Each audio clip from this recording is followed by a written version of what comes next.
खबरों में बढ़ते हैं आगे। नर्मदा बचाओ आंदोलन के तहत बड़वानी में जल सत्याग्रह कर रही नर्मदा बचाओ आंदोलन की प्रमुख मेधा पाटकर ने 36 घंटे बाद अपना जल सत्याग्रह खत्म कर दिया। बड़वानी विधायक राजन मंडलोई की मौजूदगी में उन्होंने अपने जल सत्याग्रह को समाप्त करने का ऐलान किया। सुप्रीम कोर्ट के वकील जो नर्मदा बचाओ आंदोलन की ओर से पैरवी करते हैं, उन्होंने केंद्रीय जल संसाधन मंत्रालय के सचिव से चर्चा की। कहा कि सुप्रीम कोर्ट के आदेश का पालन करते हुए 138 मीटर से आगे तक पानी नहीं ले जाने का आश्वासन दिया गया है।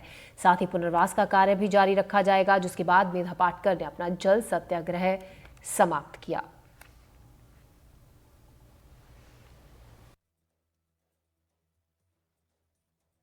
उनका पुनर्वास से संबंधित विभिन्न मुद्दे हैं, उसके लेकर उन्होंने कलेक्टर महोदय के नाम ज्ञापन दिया है और वो मैंने लेके और वहाँ तक पहुँचाने का वो आश्वासन दिया। सर 2 रोज से जल सत्याग्रह कर रहे हैं, प्रशासनिक अधिकारी कोई मिलने नहीं आया, ना कलेक्टर फोन उठा रहे हैं। इस बारे में मैं कुछ नहीं कह सकता।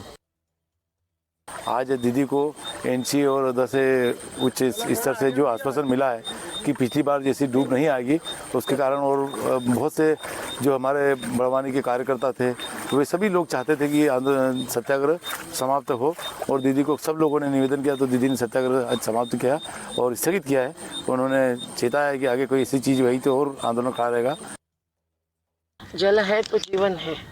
नदी घाटी पर जब आघात होता है एक महाकाय योजना से, जैसे सरदार सरोवर से हुआ है, तो हमारी भूमिका सामाजिक, पर्यावरणीय और आर्थिक तीनों मुद्दों पर होती है। पर सबसे गहरी बात होती है विस्थापन की। और यहाँ 192 मध्य प्रदेश के गांव और एक नगर, महाराष्ट्र के 33 और गुजरात के 19, 245 गांव और एक नगर के जो विस्थापन की समस्या है, उसके लिए हमको 39 साल तक लड़ना पड़ा है। 3 जिलों के गांव, शहर के हजारों घर, कई सारे तीर्थ मंदिर सब ध्वस्त हो चुका है। तो ये इस साल नहीं होना चाहिए, इस मांग के साथ, और पुनर्वास पूरा होना चाहिए। लेकिन आज जो भरोसा दिया है वो लेते हुए हम हमारी न्याय की लड़ाई जारी रखेंगे। नारायणपुर के घोर माओवाद प्रभावित अबूझमाड़ क्षेत्र में कस्तूरमेटा गांव में कभी माओवाद की तूती बोलती थी, लेकिन सुरक्षा बलों के माओवाद विरोधी अभियान की वजह से अब इन इलाकों में जाना आसान हो गया है। नारायणपुर मुख्यालय से 30 किलोमीटर दूर कस्तूरमेटा गांव में पहली बार सरकार के कैबिनेट मंत्री केदार कश्यप ने दौरा किया। कस्तूरमेटा को विकास की मुख्य धारा से जोड़ने का आश्वासन भी दिया।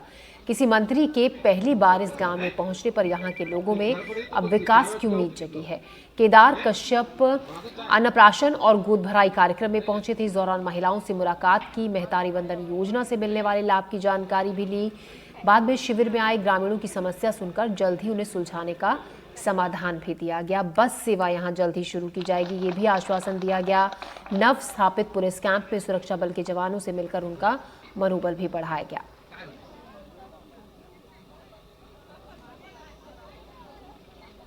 बहुत ही अच्छा संकेत है कि अंदरूनी क्षेत्र में भी अब हमारे लोग स्कूल की मांग कर रहे हैं, उन सारी सुविधाओं की मांग कर रहे हैं जो सरकार के माध्यम से प्रदत्त है। पूर्व में कितनी योजना पहुंचती थी, कितनी योजनाओं का क्रियान्वयन बेहतर निचले स्तर पर हो पाता था। हमने कहा है कि आने वाले समय में हम शिविर लगा करके हम यहाँ के लोगों को उसका समुचित तरीके से लाभ देंगे। कैंप और सभी यहाँ के पुलिस प्रशासन को मैं विशेष तौर पर बधाई देता हूँ। निश्चित तौर से उनके बुलंद हौसलों से हम नस्ल मुक्त छत्तीसगढ़ की ओर बढ़ रहे हैं।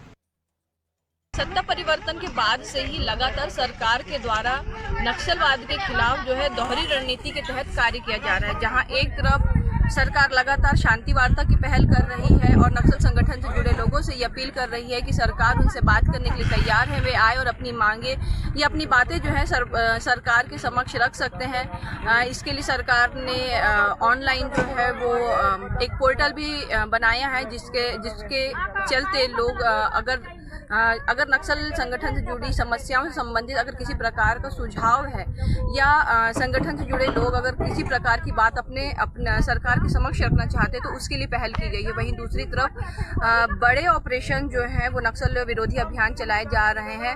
लगातार अब तक के कई बड़े ऑपरेशन हो चुके हैं नक्सल प्रभावित क्षेत्रों में। केदार कश्यप के द्वारा जो है कस्तूर मेटा जो अत्यंत संवेदनशील क्षेत्र माना जाता है वहाँ पर उन्होंने शिविर में शिरकत की और लोगों से मिलने के बाद उनकी समस्याएं सुनी, बाकायदा उनका समाधान किया।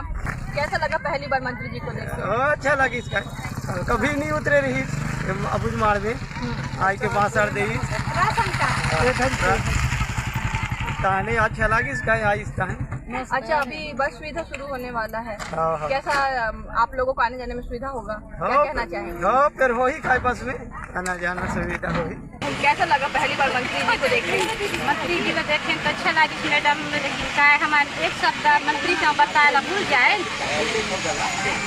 और हम भी हमारे गोटा परगना बेतेला पूरा खाली करूँ देखूँ कह के करते। अभी हमारे पीढ़ी में रहने वाली आज हमारे जंगल जाही, हमारे घर पर द्वार सब कुछ जाही, हम लोग लेकर कहाँ लेते। शिविरों के माध्यम से बड़े जनप्रतिनिधि जो हैं वो अंदरूनी क्षेत्रों में आ रहे हैं।